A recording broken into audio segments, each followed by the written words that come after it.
उसी गांव के एक किनारे पर एक छोटा सा घर था जिसमें बिरजू नाम का एक लड़का रहता था। कुछ ही हफ्तों पहले उसके माता पिता का अचानक निधन हो गया था, जिसकी वजह से वह बिल्कुल अकेला और उदास था। अम्मा, बापू, आप मुझे इस दुनिया में अकेला छोड़कर चले गए। मैं कैसे रहूंगा इस गांव में? यहाँ सब लोग बस अपने काम से काम रखते हैं, कोई किसी का हालचाल पूछने वाला नहीं है। मेरा तो कोई सहारा ही नहीं बचा बापू। मैं किसके भरोसे जीऊंगा? तभी अचानक बाहर जूतों की भारी आवाज और लाठी पटकने की आवाज आती है। गांव का जमींदार भैरव सिंह अपने 2 लठैतों के साथ वहां पहुंचता है और चिल्लाता है, ओए बिरजू, बर से बाहर निकल। ए बिरजू, बाहर आ। बिरजू घबराकर आंसू पोंछता है और झोपड़ी का दरवाजा खोलकर बाहर आता है। नमस्ते जमींदार साहब, आप अचानक से मेरे घर, क्या हो गया साहब? अनजान ऐसे बन रहा है जैसे तुझे कुछ पता ही नहीं है रे। तेरे पिता ने बीमारी के वक्त मुझसे भारी कर्ज लिया था, कर्ज चुकाया नहीं और पहले ही ऊपर चले गए। अब वो पैसा कौन देगा? जमींदार साहब, मुझे तो इस बारे में कुछ पता ही नहीं था कि बापू ने आपसे कर्ज लिया है। पता होता तो मैं... मुझे इससे कोई मतलब नहीं है कि तुझे पता था या नहीं। मुझे मेरा पैसा चाहिए।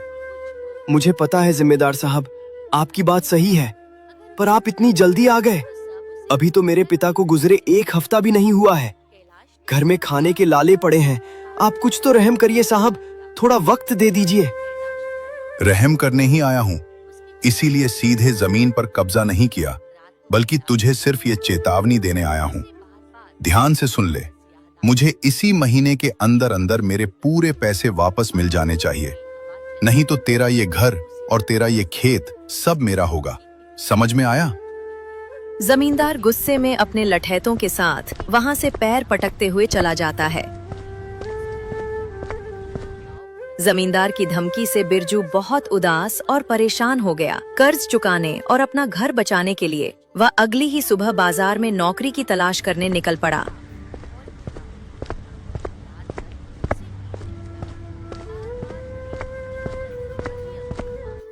बिरजू 1-2 दुकानों पर जाता है, लोग उसे मना कर देते हैं। तभी उसकी नजर एक बड़े से ढाबे पर पड़ती है। बोर्ड पर लिखा है चौधरी का मशहूर ढाबा। वह हिम्मत करके वहां जाता है। भाई साहब नमस्ते, क्या मुझे आपके यहाँ काम मिल सकता है? मुझे पैसों की बहुत जरूरत है। काम? काम का क्या क्या कर लेते हो तुम? और यहाँ इस ढाबे पर क्या बना लेते हो? मालिक, मैं रसोई का सब कुछ बना लेता हूँ। हमारी स्पेशल चिकन तंदूरी करी भी बहुत लाजवाब बनाता हूँ। अच्छा, सब कुछ बना लेते हो? पर तुम ये सब बनाना सीखे कहाँ से थे? मालिक, मेरे पिता शहर के एक बहुत बड़े ढाबे पर मुख्य रसोइया का काम करते थे। मैं भी अक्सर उनके साथ वहां जाता था। कभी कभी रसोई में उनका हाथ बटा देता था। वहीं से सब सीख गया। अरे छोटे, हाथ देखने से या सिर्फ साथ खड़े रहने से कोई चिकन तंदूरी करी नहीं बना लेता। इसके लिए चिकन को तंदूर में भूनने और करी के मसालों का सही अंदाजा होना चाहिए। मालिक, मुझे एक बार मौका देकर तो देखिए। मैं तंदूरी मसाले भी अपने हाथों से खुद तैयार करता हूँ। अच्छा, मसाले भी बना लेते हो? चल ठीक है, आज मेरा रसोइया नहीं आया है। आज तू मेरे ढाबे पर चिकन तंदूरी करी बनाएगा। देखूंगा तेरे हाथ का स्वाद। बिरजू तुरंत रसोई में जाकर काम शुरू कर देता है। वो चिकन के टुकड़ों को तंदूरी मसालों और दही में मैरिनेट करता है, फिर उन्हें सुलगते कोयले की आंच पर सेंकता है। उसके बाद वह एक कढ़ाई में लाजवाब खुशबूदार करी तैयार करता है और तंदूरी चिकन को उसमें मिला देता है। बिरजू को मसालों का बहुत ही सटीक अंदाज था। देखते ही देखते चिकन तंदूरी करी बनकर तैयार हो गई। तंदूरी धुएं और मसालों की खुशबू इतनी लाजवाब और सोंधी थी कि जो भी बाजार से गुजर रहा था वह खिंचा चला आया। गांव के लोग दौड़े दौड़े उस ढाबे पर आने लगे। ढाबे पर ग्राहकों की भारी भीड़ जमा हो जाती है। सभी लोग खुशबू से हैरान हैं। अरे चौधरी भाई, आज चिकन तंदूरी करी में क्या डाल दिया है ऐसा? ऐसी जबरदस्त महक तो आज तक तुम्हारे ढाबे से कभी नहीं आई। अरे कुछ नहीं भाई, ये तो बस मेरे हाथों का कमाल है। मैं ही सुबह उठकर सारे तंदूरी मसाले तैयार करता हूँ। अरे चौधरी, तुमने इस बिरजू को यहाँ क्यों रखा है? क्या ये भी रसोई में था?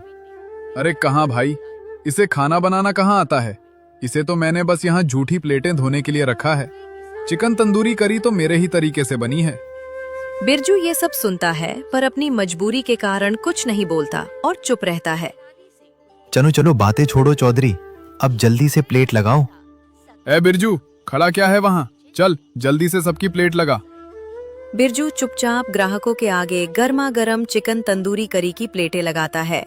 लोग खाते हुए तारीफ कर रहे हैं। वाह चौधरी, मजा आ गया। ऐसी लाजवाब चिकन तंदूरी करी पहले कभी नहीं खाई। सचमुच चौधरी, तंदूरी चिकन का ये स्वाद और करी का गाढ़ापन, तुम्हारे हाथों का कोई जवाब नहीं। गांव वाले चिकन की जमकर बढ़ाई कर रहे थे। बिरजू ये सब देख रहा था पर वो कुछ नहीं बोल रहा था, क्योंकि सारी साख और सारा श्रेय ढाबे का मालिक खुद ले रहा था और बार बार बोल रहा था कि मैं ही बनाया हूँ चिकन तंदूरी करी। बिरजू मन ही मन संकल्प लेता है। कोई बात नहीं मालिक, आज मेरी मजबूरी है, इसलिए आप मेरे हुनर का क्रेडिट खुद ले रहे हैं। लेकिन मैं हमेशा यहाँ प्लेटें नहीं धोऊंगा। एक दिन मैं अपना खुद का ढाबा खोलूंगा और पूरी दुनिया को अपने हाथों का असली स्वाद चखाऊंगा।